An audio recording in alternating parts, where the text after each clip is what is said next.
Well, hello everyone. Welcome out here to the garage. Today I'm going to be doing a quick review of the Tonor TX510 USB audio interface. That's quite a mouthful. Before I jump into my review, I want to give the channel Obscure Mics a shout out. That channel is how I stumbled upon this piece of hardware and eventually what made me decide to purchase it. Now, his review is really great. The only thing that was never mentioned in the review was what operating system he was running. So I decided to take a gamble and buy this thing and see if it will in fact run on Linux, because at my house, everything's done in Linux. Ooh, the temperature's dropping and it's starting to get dark outside. Had to get a coat on. So let's go over the aesthetics and kind of some of the features that I like and that I don't like about this before we go inside and hook this up to my actual like recording computer. On the positive sides, I agree with pretty much everything Obscure Mike said. I like the housing. It's a metal construction. It feels sturdy, but also lightweight at the same time. It feels quality in my hands. It doesn't feel cheap, but it also doesn't feel like a brick. I do like that there is only one cable for power and data going into it. That's pretty nice. You've got your power button on the back, has a physical power button. I like that. And then it has your phantom power back here if you're using a condenser mic or something like that.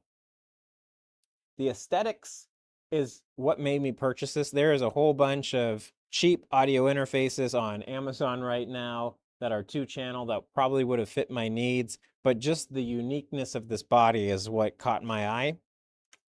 So powering it on, you've got these LEDs here, your 2 gain knobs, your headphones, or actually this is line out and this is headphones. Like Obscure Mike said, the line out points are on the front.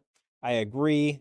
I think they would do better in the back somewhere, because if I've got this on my desk and I'm hooking up monitors to it, I would like those wires to not be seen. But in all honesty, I'm probably never going to hook this up to monitors. The headphone output is kind of cool.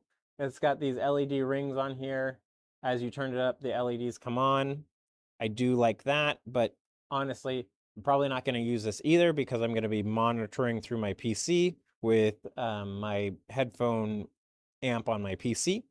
The only other complaint that I have for this thing, it's not really a complaint. These lights right here are supposed to change green when you've got a signal and red when you're clipping. It doesn't quite work the way you'd think it would be. When they turn green, you're really close to clipping, and when you're clipping, it's red. Most of the time when you're recording, like within good levels, they're just going to be solid orange. It's not a big deal, and I honestly didn't even know that was a feature until I read the manual.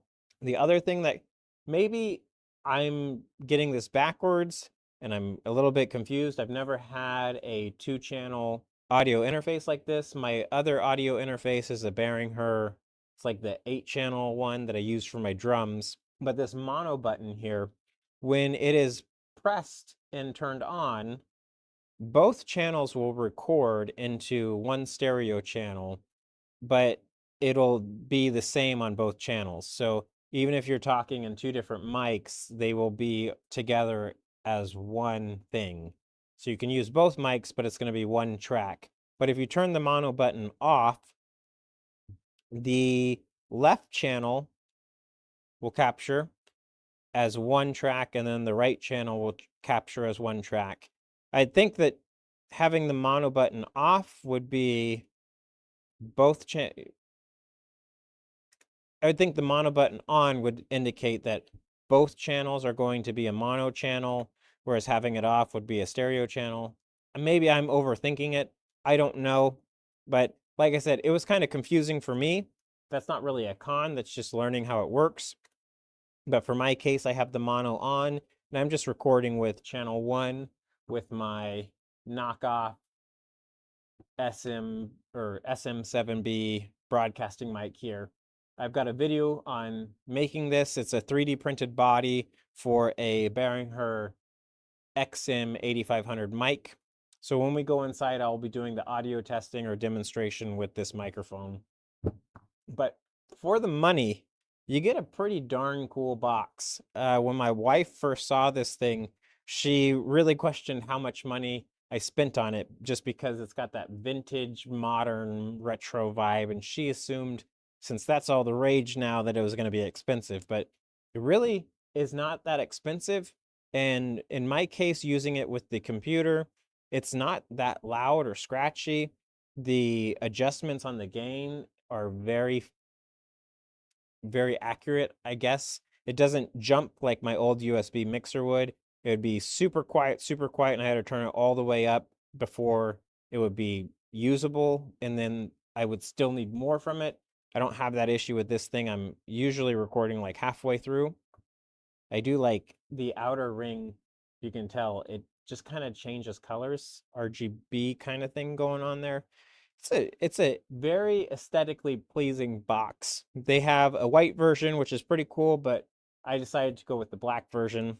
So let's go inside. Let's plug this in and do some audio demonstrations. I've tested this with Audacity, works fine. I've tested it doing voiceovers and Kden Live, works fine, no problem. And I have tested it with Ardor, no problem whatsoever. So as far as my use case goes in Linux, this box has worked with everything.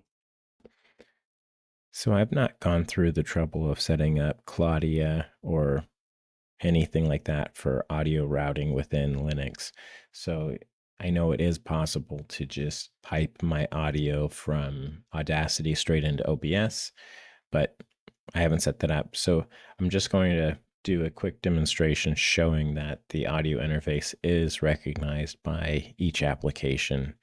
And I'm not going to include any of those test recordings or anything. But in Audacity, both channels work fine with the Tonor. I can have 2 tracks simultaneously recording, mic 1, mic 2, or I can just have, one audio track as I did here in stereo.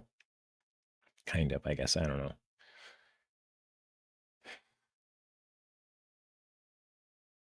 The same thing goes for Ardor. It's a little bit easier for me because I spend most of my time recording audio in Ardor. So I just added the tracks and then went to my inputs, and the Tonor shows up directly right there. Easy peasy. So the audio you are listening to right now is being captured with the Tonor TX510 through Kden Live using their built-in voiceover feature. Sounds pretty good to me.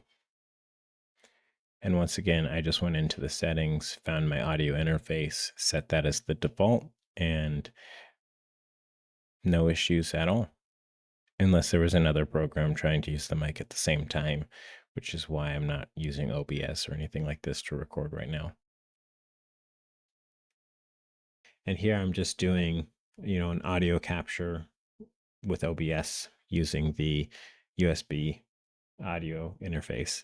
It works great in Linux. What I can do probably is just show you my system settings.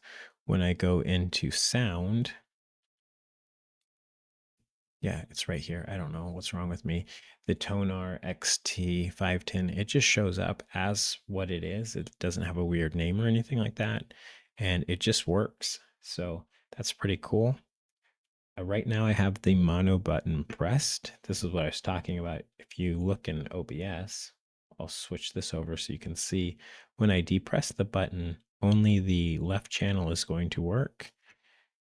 Left channel working, there it is. Now if I had another mic plugged into channel 2, it would be recording separately on the right channel. I don't know if that's necessarily how it's supposed to work. When I press the mono button, I'll go back to both channels, one signal. I don't know. Anywho, the Tonor TX510 works great on Linux from my experience. So there's that. I'll see you guys later. Bye-bye.